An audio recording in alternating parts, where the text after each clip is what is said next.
What's up, you guys? Welcome back to my channel. My name is Whitney. I'm a part-time reseller trying to make it into my full thing in light of me having the best month ever, which was for June. If you haven't seen my June reseller recap, make sure you check that out so you know what I'm talking about. In light of having my best month ever, I did want to revisit my very first sale, just talk about how I kind of got there, and really to make sure that I'm documenting for myself all parts of my journey. So to get into it, my very first sale on eBay was actually a pair of Steve Madden heels. They were pink and blingy and just really the cutest thing ever.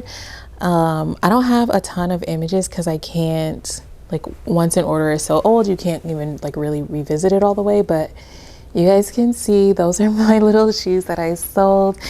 I sold them because I had started working for eBay and I was in a department. eBay has a lot of different departments.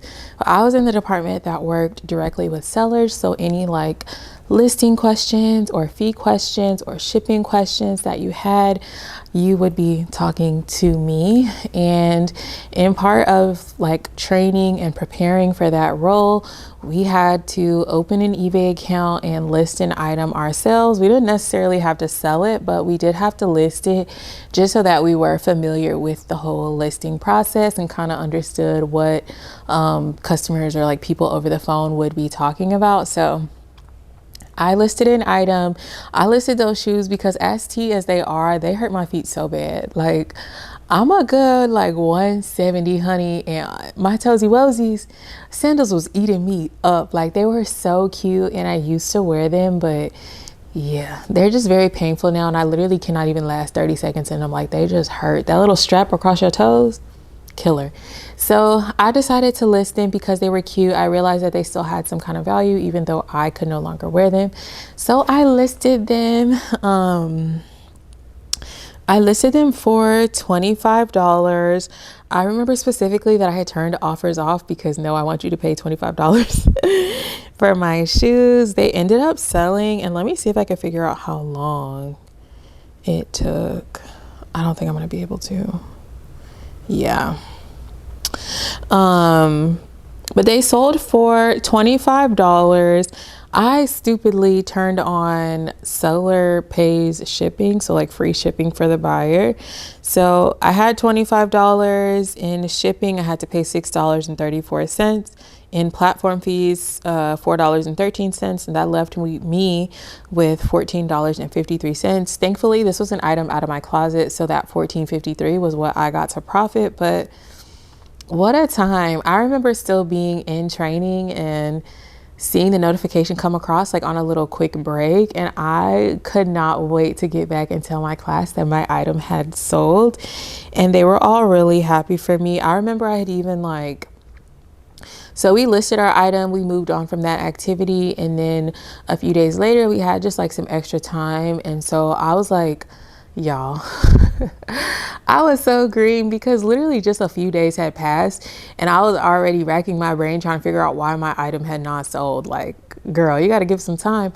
So I asked the trainer, like, you know, since we're just chit-chatting and not about anything really, like, can we all take a look at my listing and can you help me like maximize it and like, you know, make it good for how buyers shop on eBay. And so we looked at it all together and they helped me make some tweaks. One thing that they told me about was the title. However I had the title set up, they were like, that's not how people search. When you're looking for a pink strappy sandal, like what exactly are you typing in? So they had me edit the title. They had me kind of move my pictures around a little bit, and then everything else was pretty good. And y'all, my item sold, I think within like 2 or 3 weeks, the item ended up selling. I don't even think it was that long, honestly. But that was the start of my villain era, okay? That was the start of my reseller era. And once that sold, I was like, oh yeah. I went around my house. I went around my house finding everything. So I did sell several different heels. I don't know if you guys can see those. I sold a few pairs of heels. I even sold an in the box baby item that we had never opened up before.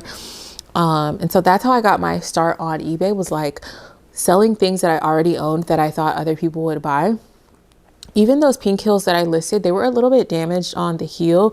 I photographed it. I made sure that you could see the damage clearly. I even listed it, and somebody still bought it. She left me a really good review saying that she loved it. The item was exactly as described. So that's how I got my start on eBay. And once I started selling those things, and once I ran out of like things around the house to sell, I was like, okay, now I know I have to go out and source some items, but like, what do I do? And by that time, I had been on the phone, like talking to sellers for a few weeks at eBay. And so they had turned me on to like going to Goodwill, like finding cheap items.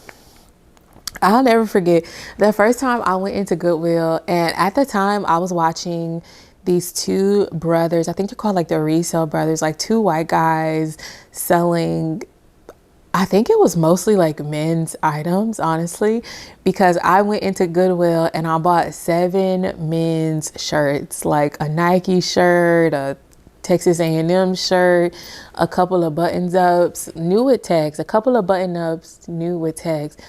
I thought because it was new with tags and because I liked it, because it looked nice to me, it was going to sell. Y'all, I did zero research in the store, after the store, everything. I just listed the items.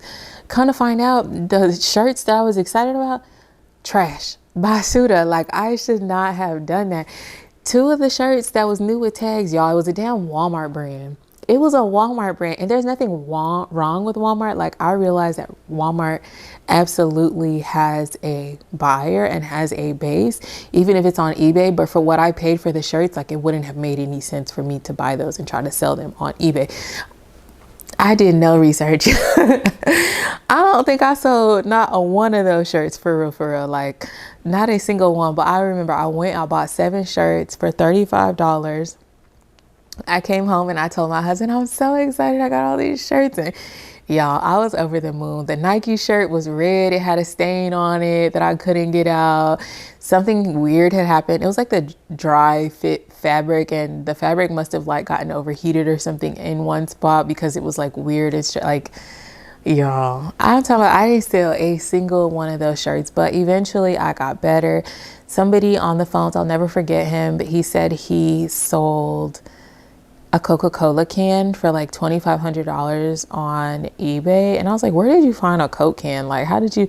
And he introduced me to the Goodwill bins. And so that's where I started going to the Goodwill bins looking for things, which to this day, I'm not really a fan of the Goodwill bins. I feel like I've been a handful of times and I've sold a handful of items from the bins. So the bins may just not be my type of party at all.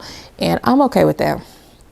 But yeah, that's how I got started selling on eBay. I eventually evolved. I learned how to do research. I figured out what I liked. In the beginning, I was selling everything: men's items, women's items, men's and women's shoes, kids items, baby items, plushies, ceramics, puzzles. Y'all, I was selling anything I can get my little hands on, I was selling.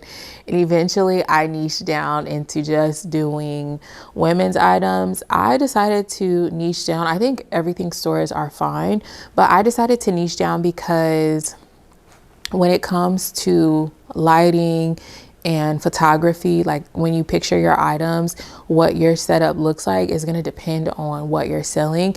To me, for me and my brain, there was too much variability between taking a photo of shoes, taking a photo of puzzles, of ceramics, of baby items, of men's pants. Like, it just was too much going on. So at that point, I decided to kind of cut out the shoes, the ceramics, the stuffies, all that kind of stuff, and then just focus on men and women's items. And then over time, I found that I really had an interest in women's items and the fabrics. Like, I really fell in love with women's items.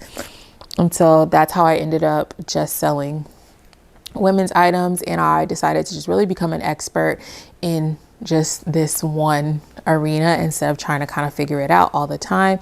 I wanted my shopping time over time to become more efficient. And so trying to like master men's and women's and shoes and babies, it just was too much for my brain. There's nothing wrong with anyone who decides to do that, but it just was too much for my brain. So that's how I ended up in just women's items. So that's where I am currently. We are in the month of July, coming off one of the best months for me, and I'm so excited about that. I'm so proud of that, and I just wanted to take some time before I totally forget to document what my first sale was like and how I ended up here. So that's everything. If you guys have any questions, you want me to tell any more stories, you want to know anything about my reselling journey, definitely feel free to leave me a comment. Thank you guys so much for watching, and I'll see you in the next one. Bye.